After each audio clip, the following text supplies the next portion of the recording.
അവിടെ ചെന്ന് കഴിഞ്ഞപ്പോൾ ഞാൻ കണ്ടത് 72 അടി താഴ്ചയുള്ള കിണർ, കറണ്ടില്ല. പിന്നെ സിസ്റ്റേഴ്സിന് ഒരു വീഡിയോ ഉണ്ട്. അതിനകത്ത് വീടെന്ന് പറഞ്ഞാലും വീടെന്ന് പറയാൻ മാത്രം നമ്മൾ ഈ മണ്ണ് കൊണ്ട് തറയെല്ലാം കെട്ടി വാളും കെട്ടി അവസാനം പുല്ല് കൊണ്ട് പെയ്ഞ്ഞ ഒരു വീട്. ആ വീടിൻ്റെ അങ്ങേയറ്റം അടുക്കള, അതിൻ്റെ ഇങ്ങി വശം 2 വശമൊക്കെ ആയിട്ട് സിസ്റ്റേഴ്സ് കളിക്കും. പിന്നെ ഒരു ചെറിയ പള്ളി, ആ പള്ളി തന്നെയാണ് ആശുപത്രിയായിട്ട് ഉപയോഗിക്കുന്നതും എല്ലാം. അപ്പോൾ എന്നോട് പറഞ്ഞത് ഇതിലെ അങ്ങോട്ട് പോയിട്ട് അവിടെ കുറച്ച് മുറിയുണ്ട്, ആ മുറി കിടക്കണം. അവിടെ ചെന്നപ്പോൾ ഈ വെളിച്ചമില്ലാത്തതാണ് നമുക്ക് അരോചകമായി തോന്നിയത്. കാരണം സെമിനാരി പഠിക്കുമ്പോൾ ഒരു സ്വന്തമായ മുറിയുണ്ട്, വെളിച്ചമുണ്ട്, കക്കൂസൻ മാത്രം പുറത്തു പോയാൽ അത് ആ വരാതെ തന്നെ. അപ്പോൾ അങ്ങനെ ജീവിച്ച ഒരാൾ ഇവിടെ പെട്ടെന്ന് വന്ന് ഇങ്ങനെ ജീവിക്കേണ്ടി വന്നപ്പോൾ ഭയങ്കര ഒരു ബുദ്ധിമുട്ട് തോന്നും.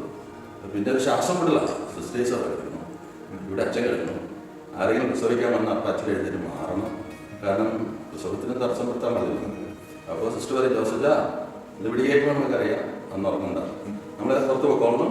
അപ്പോൾ പ്രസവം നടക്കും, കൊച്ചിൻ്റെ കത്തിരി കേൾക്കാം. അപ്പോൾ അങ്ങനെയൊക്കെ അത് കഴിഞ്ഞാൽ സിസ്റ്റർ പറയും, ഞാൻ അടിച്ചു തൂക്കട്ടെ, എൻ്റെ മണമൊക്കെ ഉണ്ടാവും. ആ മണം പിന്നെ പോവുകയില്ല, പിന്നെ കുറച്ച് ദിവസത്തേക്ക് പോവുകയില്ല. അപ്പോൾ ആ മണമൊക്കെ അടിച്ച് നമ്മൾ അവിടെ കുർബാന ഉണ്ടാവും. എല്ലാ ദിവസവും കുർബാനയുണ്ട്. ഞായറാഴ്ച മറ്റേ ആൾക്കാരെല്ലാം ഉണ്ട്, 14 വീട്ടുകാരുണ്ടായിരുന്നു. അവരെല്ലാം വന്ന് അവിടെ തന്നെ കുർബാന. അങ്ങനെ ആ ഒരു കൊച്ചു വീട്ടിലാണ് ജീവിതം.